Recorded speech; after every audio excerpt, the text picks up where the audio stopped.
agenda nacional sustenta los valores de la libertad y la democracia y el derecho de los dominicanos y los latinoamericanos al desarrollo económico y social, con apego y respeto a los principios de soberanía y autodeterminación que sustentan y hacen posible la convivencia pacífica de pueblos y naciones, para identificar y analizar los obstáculos que han impedido e impiden que alcancemos la condición de vida y la felicidad a la que somos acreedores.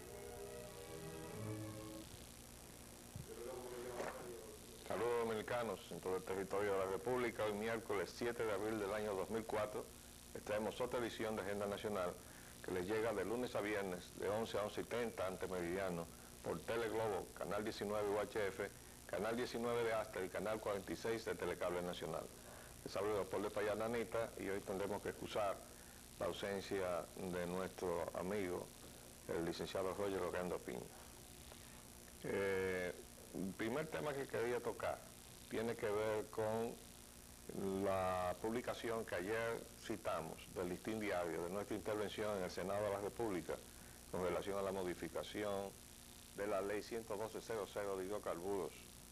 El Listín Diario saca un reportaje ayer poniendo en boca del senador Vicente Castillo decir que yo intervine en el Senado para apoyar que se mantuviera la revisión de precios semanal.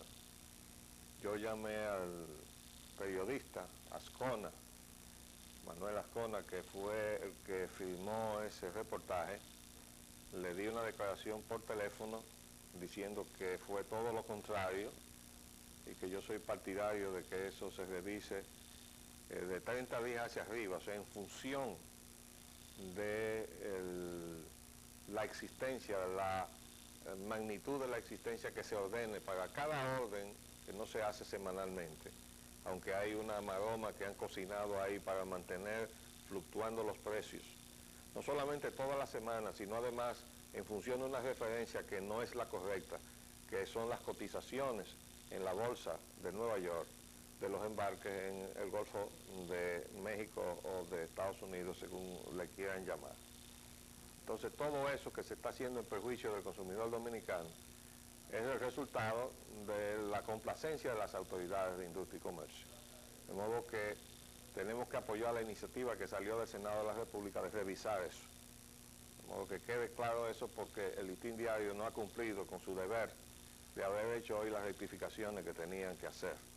Además, por internet les remití copia íntegra del informe que yo deposité por escrito en el Senado de la República. De modo que si el periodista Ascona no ha querido hacerse eco de eso, es porque no ha querido, o porque alguien en el periódico con más jurisdicción y autoridad que él, así lo ha querido también. Ya hemos dicho que el brazo generoso de las petroleras para todos aquellos que le sirven bien a sus intereses alcanza muy lejos. La prensa nos trae desde ayer tarde una información que nosotros hemos titulado un sospechoso optimismo canadiense.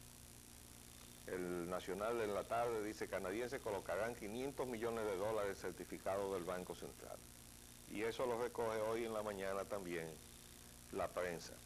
Pues bien, es sorprendente que vengan unos señores, dice aquí inversionistas canadienses, que fueron recibidos por el presidente de la República, representan a la empresa HE Capital S.A., cuyos propietarios son Richard Smith, Thomas Sharp y Kes King, que tienen un representante local aquí también, y fueron llevados ante el mandatario por el ex senador de Monseñor Noel y dirigente PRDista Enrique López. Este señor estuvo muy activo con relación al contrato de la presa de allá de Montecristi, Enrique López. Pues bien, hay al mismo tiempo en la mañana unas declaraciones de Eduardo Tejera. Eduardo Tejera es un economista que durante la gestión de Salvador Jorge Blanco operaba una financiera que quebró. Sin embargo, parece que para el periódico Hoy sus opiniones tienen mucha credibilidad. porque le dan eco muy amplio cada vez que él da una opinión. Él dice hoy, con relación a la operación esa de los 500 millones de dólares, que esa inversión chocaría con el acuerdo del Fondo Monetario Internacional. Dice, la adquisición de certificado del Banco Central por la suma de 500 millones de dólares por parte de inversionistas canadienses constituiría una operación que no sería aceptada por el Fondo Monetario Internacional y de ser ejecutada provocaría la ruptura del acuerdo stand-by vigente en la actualidad. Tendríamos también que recordar que ya hace unos días atrás salió en la prensa, el jueves primero, dice, el Banco Central revela que República Dominicana tiene una brecha financiera de 320 millones de dólares. Apolinar Veloz dice en el BID que el país tiene problemas de liquidez, pero no de solvencia. Claro, hay una diferencia entre problemas de liquidez y problemas de descuadre, ¿no? Cuando ya el dinero usted sencillamente no le va a cuadrar para cerrar su cuenta. Pero yo estoy viendo que se están haciendo una serie de maniobras. Hay que recordar que hace ya unos meses atrás se frustró una sospechosa operación en donde Unigolf Resources, la empresa a la cual se le entregaron los yacimientos de restauración, los 809.4 kilómetros cuadrados de territorio dominicano en concesión para la búsqueda de oro y plata en lo que se ha calificado en boca del señor Max Puig, entonces ordenador del OME del gobierno de Leonel Fernández, como la mina de oro a cielo abierto más grande del hemisferio, o la segunda más grande del hemisferio. Y esa empresa, Unigolf Resources, estaba en negociación con el gobierno dominicano para avanzarle recursos con cargo a las operaciones futuras de Placer Dome, que está en Pueblo Viejo 1 y 2, ahí en Bonao. Entonces eso era una de esas operaciones que uno desde el principio la puede ver transparentemente como cosas que no están debidamente formuladas. Esa operación se cayó, pero estaba demostrando que tanto el Banco Central como el gobierno estaban dispuestos a hacer cualquier cosa con tal de acumular unos dólares en el Banco Central. Nosotros sostenemos que mientras la puerta esté abierta para que sigan llevando dólares en las transacciones esas que pactaron, primero el gobierno de Leonel Fernández y luego este mismo gobierno, sobre todo en la supuesta readquisición de las compañías de distribución eléctrica, en este caso es exclusivamente de Sur y de Norte, porque aunque de este está en venta, esa no la han tocado. Y nosotros decimos que es un deber constitucional del gobierno para cumplir lo que estatuye la Constitución de monopolio en manos privadas. Dice, prohibición de monopolio en manos privadas, y sobre todo si son extranjeros. Entonces el gobierno tiene que comprar de este. Pero en definitiva, la operación que hizo con Unión Fenosa, sospechosa por las condiciones que se pactaron, son definitivamente causa también de los problemas que tenemos, porque han dejado a Unión Fenosa recibiendo una gran cantidad, una millonada de pesos, y ellos no tienen más remedio que buscar dólares para llevárselos. Entonces le decimos al gobierno, y se lo reiteramos, usted no hace nada con impulsar la baja del dólar, sino desinfla los precios. Y los precios están subiendo, a pesar de que el periódico intervenido, el Listín Diario, dijera en principio de esta semana que estaban bajando los precios. Sin embargo, el periódico El Nacional, recogiendo informaciones en el mercado, dice que los precios están subiendo, a pesar de que el dólar baja. Y esa es la realidad. Entonces, el gobierno ha nombrado un control de precios. Ha nombrado nada menos que a un general de la policía para que se haga cargo del control de precios. Bueno, ¿qué es lo que está diciendo eso?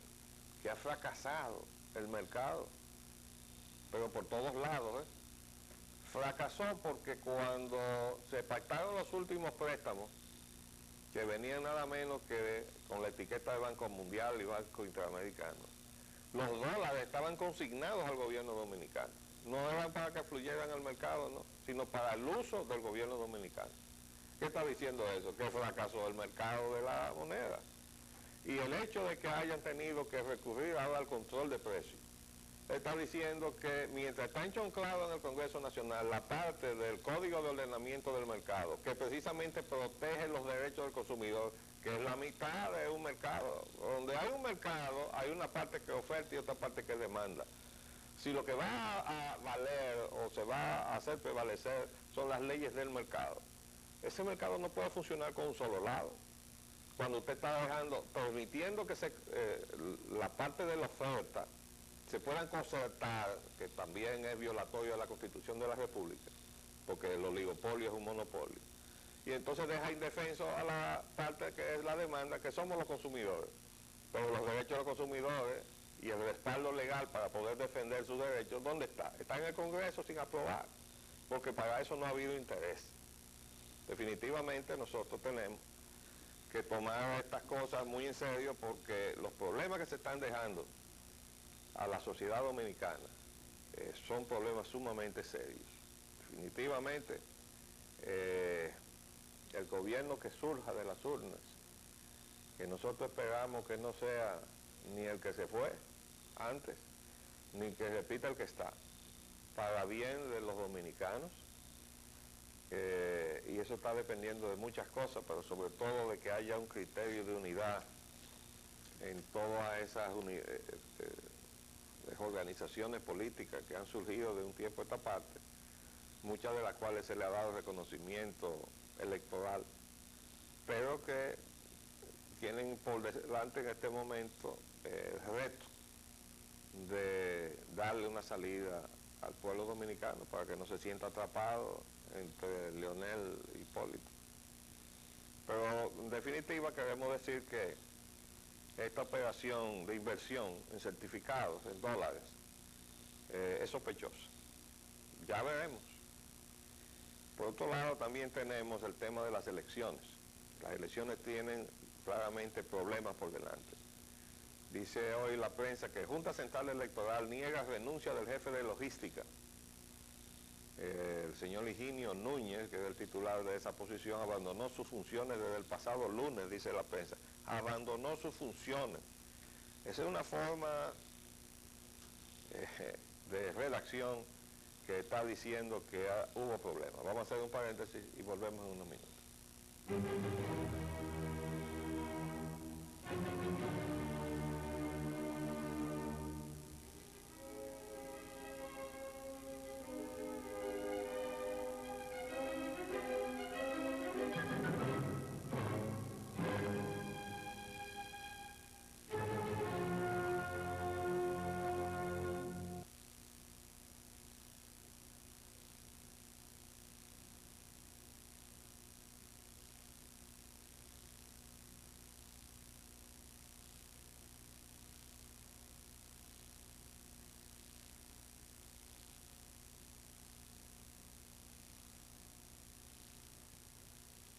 Bien, ya tenemos aquí a amigos Rollo orando.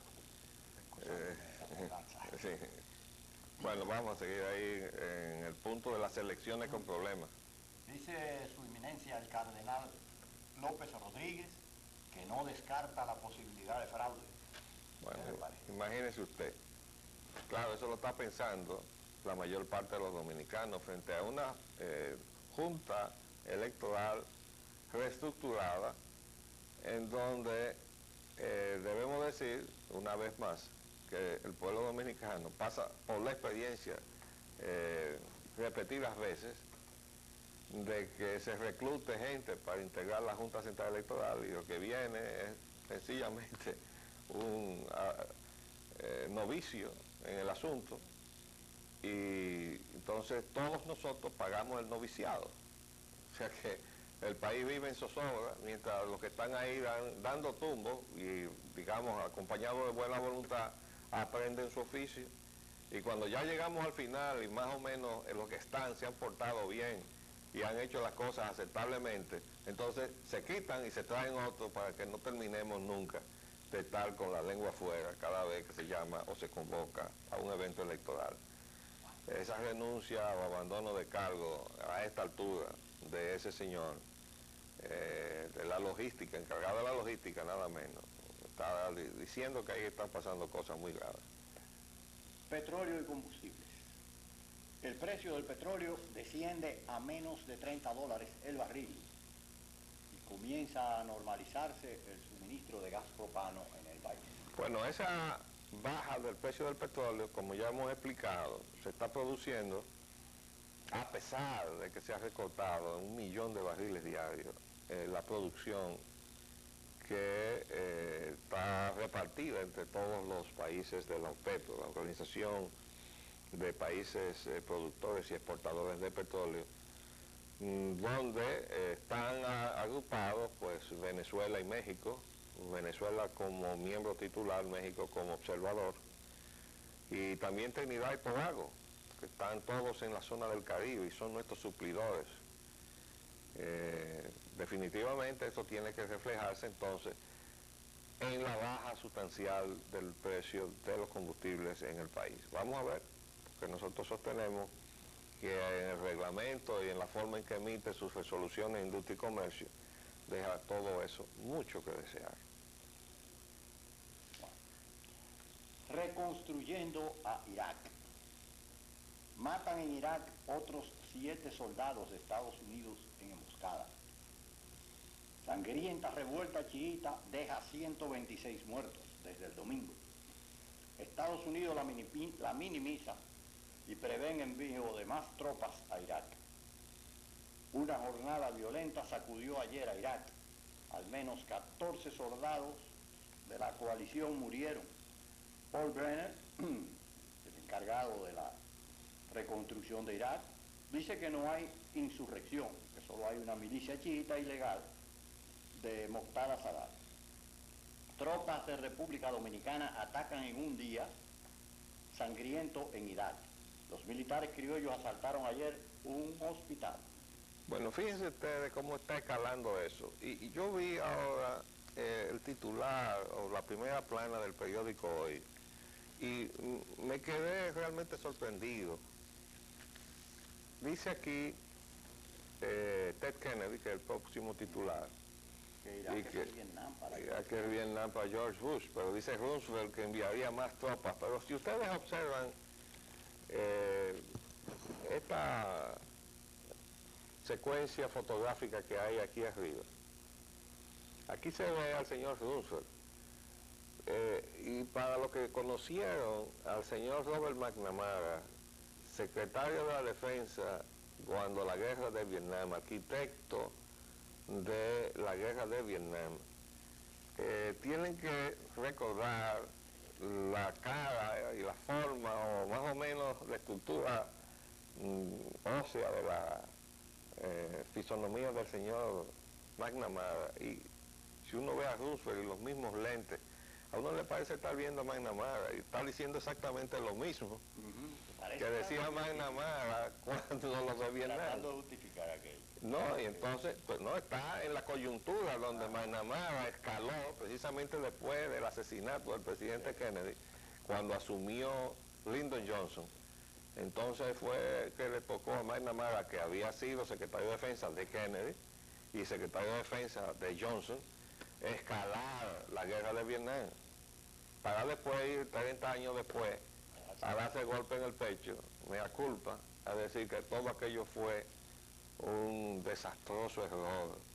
Y además da una revelación y dice que antes de su muerte el presidente Kennedy se aprestaba a ordenar el retiro de las tropas norteamericanas de Vietnam. Qué casualidad, ¿eh? Que muere o asesinan al presidente Kennedy y el que viene detrás entonces lo que hace es escalar hasta el punto que se inventó un incidente. ¿Recuerda lo del Golfo de Tonkin?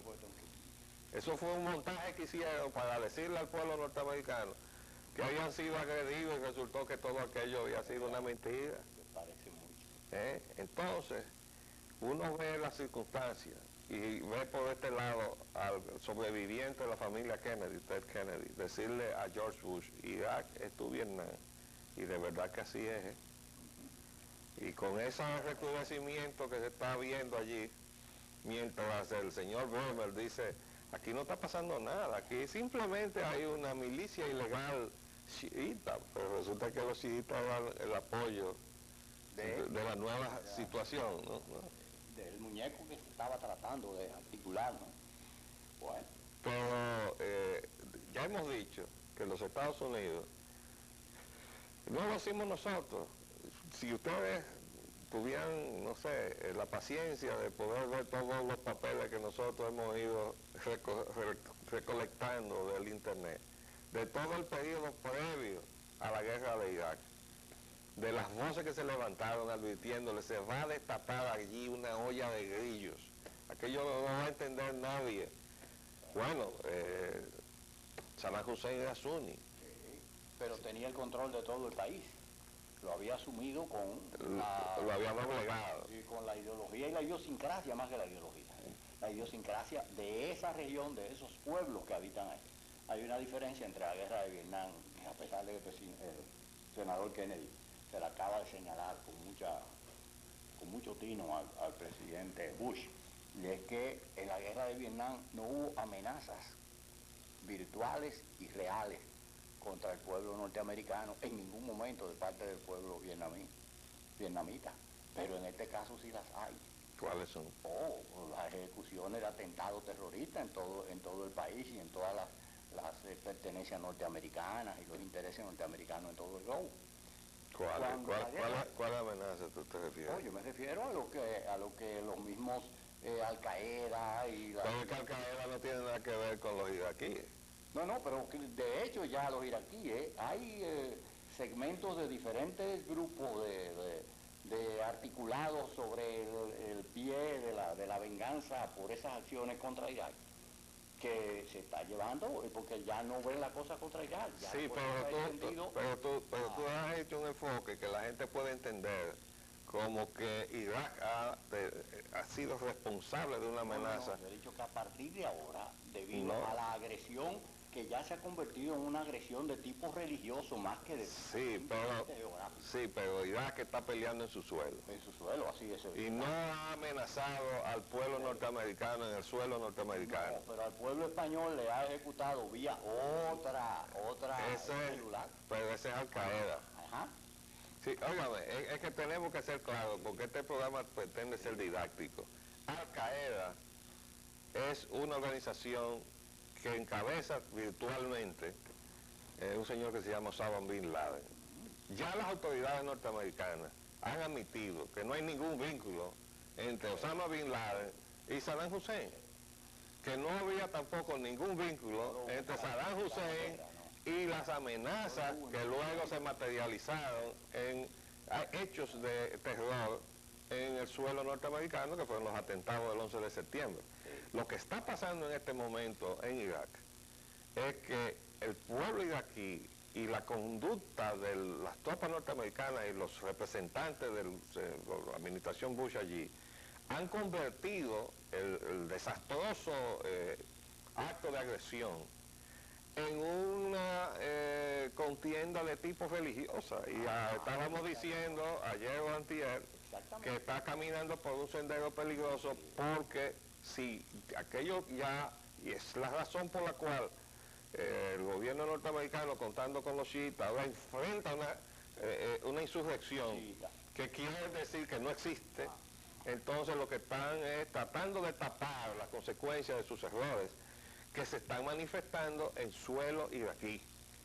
O sea, ahí no ha salido ninguna amenaza que pueda irse más allá de la frontera del Irak donde se combate. Ahora, Osama Bin Laden se ha acreditado y sus células atentados terroristas en España, y ya hemos dicho que está demostrando ser, además de asesino y terrorista, estúpido, porque está agrediendo a un pueblo inocente, que el 90% se pronunció en contra de la agresión a Irak. Pero ellos no se van a exigir de hacer esos atentados por el hecho de que se le observe ese tipo de conducta contra la humanidad. No. Lo que yo digo es que la situación de los Estados Unidos con respecto a la guerra de Vietnam y esta guerra, tiene esa tonalidad de diferenciación entre uno y otro. Bueno, lo que está sucediendo en el Medio Oriente, lo que está sucediendo en Irak, le pone una tónica diferente a lo interno de los Estados Unidos y los intereses norteamericanos. ¿A ti se te ha pasado que también tiene otra cosa que sí es común a los dos?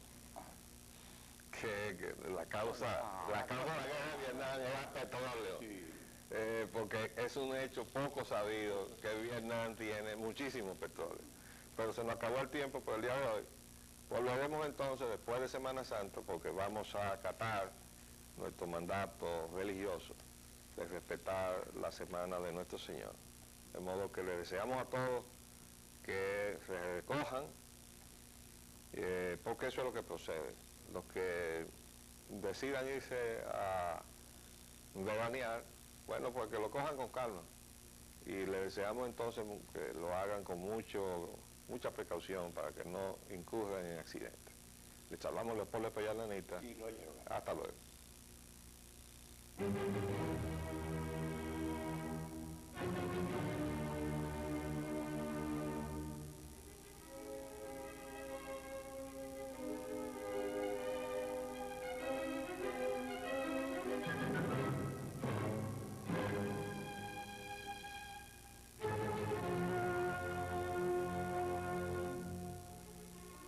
Mexicanos, hoy lunes 12 de abril del año 2004, les traemos otra edición de Agenda Nacional que les llega de lunes a viernes de 11 a 11:30 ante meridiano por el Teleglobo, Canal 19 de UHF, Canal 19 de Aster y Canal 46 de Telecable Nacional. Les habla Leopoldo Pellananita y para llevar adelante este programa contamos como siempre con la ayuda y colaboración de nuestro amigo el licenciado Roger Orlando Pina. Muy buenas, Roger. Muy buena. ¿Cómo pasaste la semana? Tranquilo, sereno. Bueno, Saqué un solo pie a la calle. como la mayor parte de los dominicanos, pero fundamentalmente por razones económicas. Bueno, empezando. Yo digo la de los dominicanos, sí. la mayor parte de los No, dominicanos imagínate. se quedaron en su casa porque no había con qué sortear. Algunos sí fueron. La prensa por lo menos recogía que estaban llenos los hoteles. Siempre hay. Siempre hay su grupo. Balance de una semana. La Semana Santa concluye con un saldo de 47 muertos.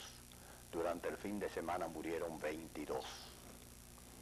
La congestionada y contaminada Boca Chica. Bueno, esto realmente vale la pena comentarlo, porque para los que conocemos el fenómeno sanitario que se está produciendo en la playa de Boca Chica, tenemos que decir que las autoridades sanitarias y las que preparan y hacen todos los, preparativos para evitar daños y accidentes, etcétera, en la Semana Santa, fallan en permitir que se siga usando la playa de Boca Chica cuando todavía no se han corregido las contaminaciones que provienen de las aguas subterráneas que bajan del arroyo Brujuela y recogen todas las aguas negras del poblado de Boca Chica y las depositan entonces en el baño donde se mete la gente. Ahí hay colibacilos de todo tipo.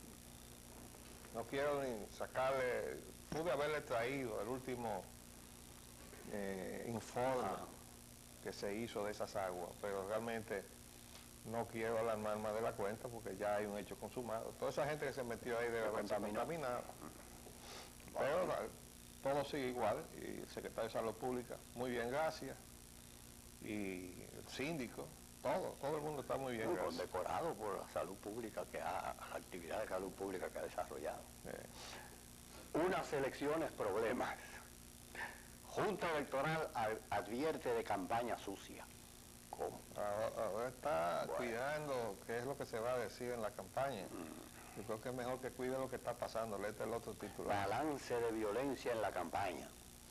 PLD y PRD enfrentados dejan 2 muertos, 5 heridos. Militantes de ambos partidos dispararon y quemaron carros. También en la autopista 6 de noviembre se registraron enfrentamientos que dejaron heridos. Esa atmósfera, ambiente de violencia está sembrada con todo lo que se están diciendo los líderes de un sector y otro, y con la amenaza latente de conflicto que parece que se va a dirimir entonces por la fuerza. Hay que recordar que el PLD en una campaña ya unos años atrás, activistas del PLD agredieron y mataron a un general retirado de la Fuerza Aérea que paradoja de la vida, fue de los militares que en su momento, cuando estaba en juego la decisión electoral en el evento al cual concurrió por última vez el profesor Juan Bosch, se jugó sus rayas, poniendo incluso sus armas a disposición de la custodia de Juan Bosch.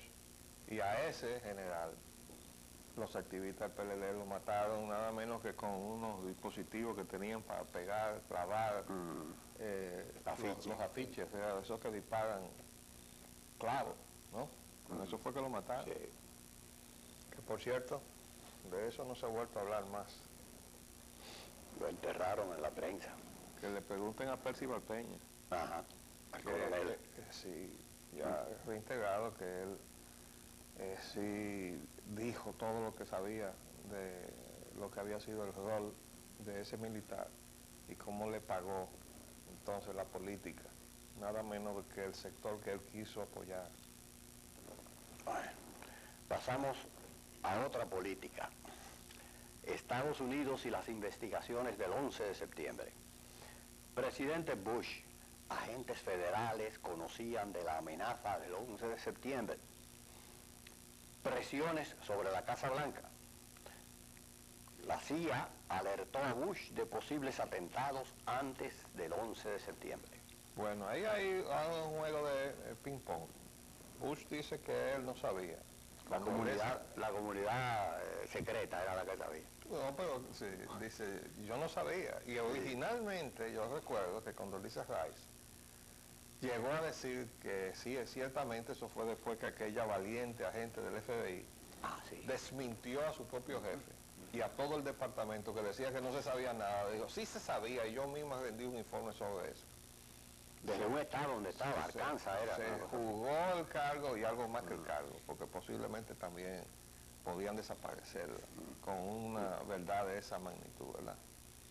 El asunto es que a partir de ese momento comenzaron a dejarse entrever algunas informaciones y la Condoleezza Rice llegó a admitir que sí había llegado hasta ella en la Casa Blanca, pero que no había pasado de ella. En aquel entonces dijo. Pero ahora dijo que sí, que el presidente Bush tenía el informe. Y en el periódico sale que le fue entregado el día 6 de agosto en el rancho de Crawford, Texas, donde él va cada tanto tiempo a pasarse de 30 en 30 días, porque él siempre va por 30 días. Sí. Y él estaba en el rancho de Crawford cuando en agosto 6 le llevaron ese memorándum diciendo que se temía que hubiera atentados de la naturaleza que finalmente se produjeron. Pero el señor presidente de los Estados Unidos se pasó de la vacación del rancho de Crawford a otra vacación más corta de 7 días en Camp David, y de ahí se fue a la Florida A hacer un periplo de unas cuantas visitas mientras llegaba la catástrofe. Parece que estaban esperando el atentado, porque él tenía 39 días fuera de la Casa Blanca. Sintomático. Pero bien, yo recuerdo también, lo tengo en mis archivos, que la primera alerta vino de Alemania. ¿Tú recuerdas eso, no? Sí, sí, lo comentamos en nuestro programa, usted lo dijo, usted llevó hasta el documento. Y ahí ese árabe, no recuerdo de qué otra nacionalidad de la región de Medio Oriente era, estaba detenido en una cárcel de Alemania, y él decía que estaba enterado y quería enterar a las autoridades de los Estados Unidos de lo que se estaba planificando, y nadie le quería escuchar y nadie le hacía caso, hasta que finalmente casi 24 horas antes lograron comunicarse con algunos de los servicios de inteligencia, y él le dio un informe detallado de lo que finalmente pasó después. Con mucha... Y esas autoridades de inteligencia de Estados Unidos lo vinieron a contactar personalmente después que de pasó los hechos. Así fue. Esta gente de inteligencia y FBI, o sea, la CIA y todos los otros servicios de inteligencia de Estados Unidos, va a tener que dar muchas explicaciones.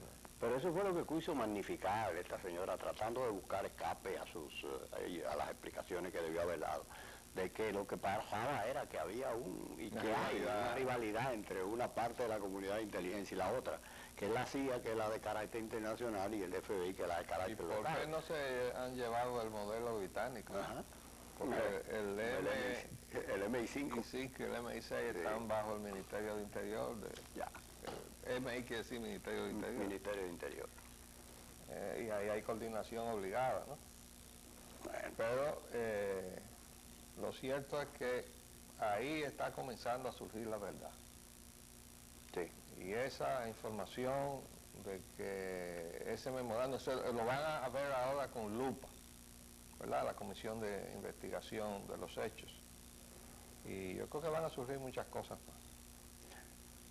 Yo creo que sí también, indudablemente. Petróleo y combustibles rebajan 3 pesos con 90 centavos y 3 pesos con 80 centavos a gasolinas y 1 peso con 70 centavos al gasoil. Ustedes recuerdan que habíamos informado que el petróleo estaba bajando, había bajado por debajo de los $30 el barril, a pesar de que se había recortado en 1 millón de barriles diarios la producción de los países de la OPEP. De manera que esto es lo que han reflejado aquí, debió haber sido más, ¿vale? Pero ya hemos dicho que lo que se hace en industria y comercio no tiene nada que ver con la realidad, sino lo que ellos quieran hacer, hasta un día. Reconstruyendo a Irak. El cardenal López Rodríguez ha dicho que regresen las tropas. El cardenal pide sacar de Irak a los soldados dominicanos. Presidente Mejía no quiere otro ataque en Irak a la base Plus Ultra, donde están precisamente los soldados dominicanos. Bueno, eso en Irak está cogiendo fuego. Sigue leyendo los titulares, pero el presidente Mejía dice que no los va a traer, pero además Leonel Fernández también dijo que si él ganaba las elecciones no iba a traer de vuelta a su casa a los soldados dominicanos. Esto es para que se vea el parecido que hay entre las dos ofertas electorales. Sí, vamos a ver. Estados Unidos paga su error. La insurgencia es el resultado de las fallas de Washington. Acuerdo de alto al fuego para permitir que los Marines abandonen la ciudad de Faluya. Frágil tregua en Faluya. Saddam llama a la rebelión y ponen en libertad a 8 secuestrados, pero retienen a los 3 japoneses. Un batallón del nuevo ejército iraquí se negó a combatir en Faluya. Ese es el ejército que han estructurado. Y derriban helicópteros en medio de la tregua. Y derriban helicópteros en medio de la tregua en Irak. Ese es el ejército que han formado ahora los norteamericanos. Y es lógico, le dijeron, mire, vaya ahí a matar a su propia gente, y nosotros no vamos. Y se negaron. Vamos a hacer un paréntesis y volvemos en unos minutos.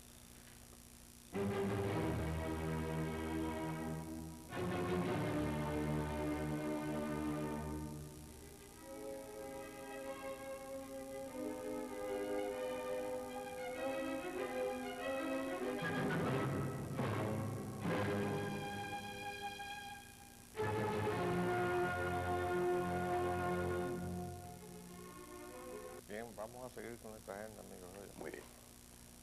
El mercado cambiario. El precio del dólar para la venta es 44,25. Eso es con una semana que tenía prácticamente las operaciones paralizadas. Es decir, ha tenido un inicio esta semana no muy auspiciatorio. Panorama nacional. Los problemas de República Dominicana con Haití. En el Batey Bienvenidos rescatan llegado de África. Legado. Ah, el legado de África. Sí. Apresan 12 haitianos por quemar banderas dominicanas. PN indaga sobre el secuestro de una menor haitiana. Cortan 2 manos a joven, reimplantan una. Ganador de 49 millones solo hizo una jugada de la loto. Bueno, fíjense, hay una serie de informaciones que realmente son preocupantes, porque desde el punto de vista de esa información del premio la cosa no está en lo del premio, sino en el reportaje que dice aquí que la imaginación popular basada en testimonios del lugar apuntaba a que el ganador de la loto era un haitiano pobre, carente de documentos de residencia, con serios apuros económicos y quizá bajo la amenaza, oigan bien, de que en su contra se desatase una cacería con el aparente propósito de someterlo a las leyes migratorias tras la confirmación del ganador. En Mano Guayabo, esta es la parte que es significativa, reside una considerable población haitiana, mayormente indocumentada, y con frecuencia se los ve participar en juegos de azar, como es el caso de la loto. De hecho, la muchacha que aparece aquí como estudiante de contabilidad con el nombre de Doumel Rodríguez, se ve que es de ascendencia haitiana, la que vendió. Entonces lo que estamos hablando aquí es de un asentamiento ahí pegado de la capital, Mano Guayabo, un asentamiento haitiano. Pero así está el país entero, ante la inercia cómplice y de enorme responsabilidad para la historia de este gobierno, que está haciendo eso a sabiendas del daño que le está haciendo a la soberanía de la nación. De eso van a tener que responder el presidente Hipólito Mejía y su gabinete, el ministro de Interior y Policía, Franco Badía, y todo el que tiene que ver con el asunto de orden público y la migración. Y desde luego, las cancillerías, tanto la que se fue, de Hugo Tolentino, como la presente, bajo la responsabilidad de Fran Guerrero Tal, van a tener que responder de lo que sucede en la República Dominicana, viendo los activos de violencia. Mientras uno de los reportajes está exaltando cómo en el Batey Bienvenido se le da una connotación de celebración a toda esa ascendencia haitiana que está presente en la República Dominicana, junto con la inmigración masiva de haitianos que ronda probablemente los 2 millones de haitianos. Ya debe andar por ahí, sí, muy fácilmente. Entonces, pero el Caribe es muy alegre en adjudicarle la nacionalidad dominicana a los hijos de haitianos. Inmediatamente, y así fue el reportaje último, ¿lo recuerdan? Sí. De aquel, la muchacha que deportaron, y entonces el esposo, que es haitiano y estaba aquí, se fue a Haití a buscarla y regresó con ella. Ella era hija de haitiano y él es haitiano ilegal, y fue y volvió como si nada.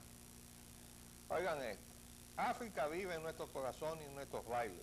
Fue una de las expresiones de la reina del Gagá, Santa Elena Polo, una dominicana de origen haitiano, como la mayoría de los integrantes del movido baile. Ella es una haitiana que está aquí en la República Dominicana, pero el periódico tiene una campaña, es una campaña que tiene, es decir, dice aquí, herencias, el Gagá en el Batey Bienvenido tiene 25 años tocando, dice ella, lo hacemos como una forma de recordar las raíces negras y a nuestros padres africanos y haitianos que hacían este baile.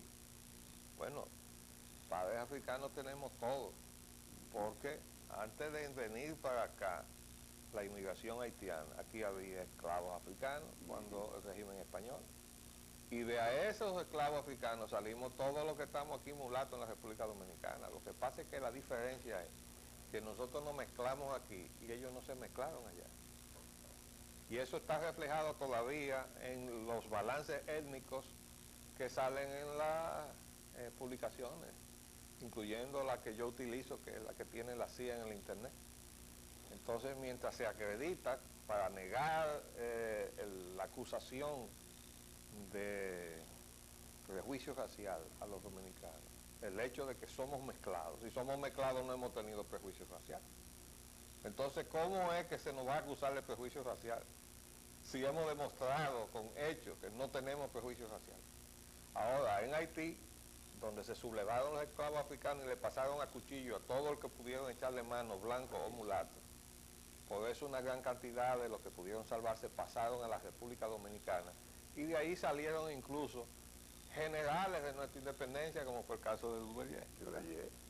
Y hay tantos apellidos de origen francés y haitiano en la República Dominicana, porque salieron huyendo de Haití, los mulatos y los blancos. El mismo Santana salió huyendo de Haití. Bueno, Hincha. estaba en Hincha, Sí, y fue a parar allá a Higüey. Fue para Higüey, al otro extremo de la al otro isla. extremo.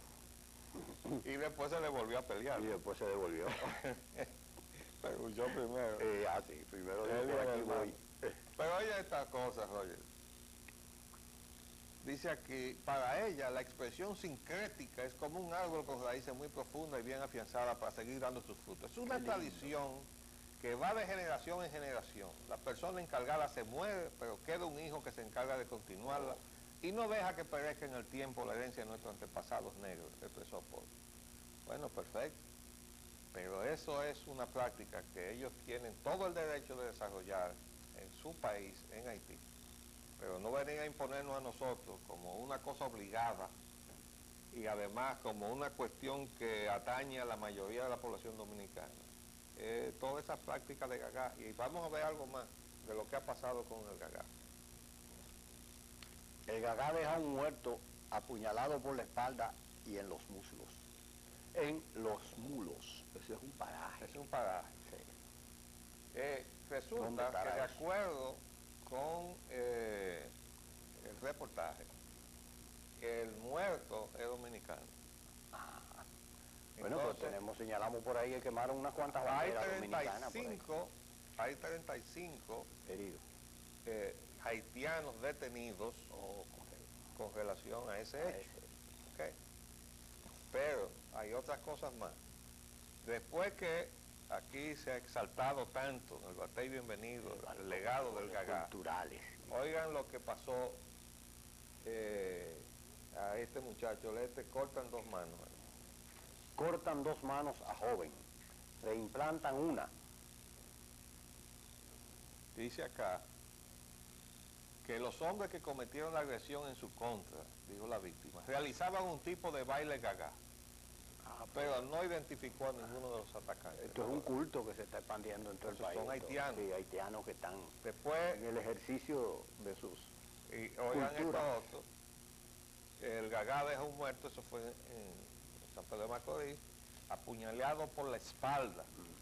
Al menos 37 personas, todas de origen haitiano, fueron detenidas ayer en la localidad de Los Conucos de San Pedro de Macorís, luego que un hombre dominicano, identificado como Sterling Stronger, un apellido que no son dominicanos, murió apuñalado durante una fiesta de gagá. ¿Ok? Y entonces, bueno, y el colmo es esto. Apresan 12 haitianos por quemar banderas dominicanas. En Higüey, 12 ciudadanos haitianos fueron arrestados por la policía de aquí, acusados de arrastrar y destruir 2 banderas dominicanas, hechos ocurridos anteayer en la tarde en la salida del paraje Anamuye. La acción ha provocado indignación y repulsa por parte de las autoridades de esta ciudad, debido a que los haitianos han sido reiterativos en este tipo de hechos considerados bochornosos por los dominicanos. Bochornosos no, eso es ofensivo, es de hecho una demostración de lo que hemos sabido que hacen algunos políticos haitianos, que es azuzar a los haitianos en contra de los dominicanos. Entonces vienen a la República Dominicana a producir todas estas manifestaciones de su hostilidad hacia los dominicanos. Esa es una situación que este gobierno, desde luego, no quiere reconocer que existe. Me parece que el periódico El Caribe también no tuvo información sobre ese hecho, porque no lo puso, no lo incluyó. Bueno, dice aquí que hay otro en la misma información, el Comando Norcentral de Santiago investiga el secuestro de una menor haitiana de 4 meses de edad, raptada por 2 haitianos que fueron a asesinar al padre del infante, al que no encontraron su vivienda. Estamos listos. Eso es lo que está muy importante. Bueno, señores, se nos acabó el tiempo por el día de hoy.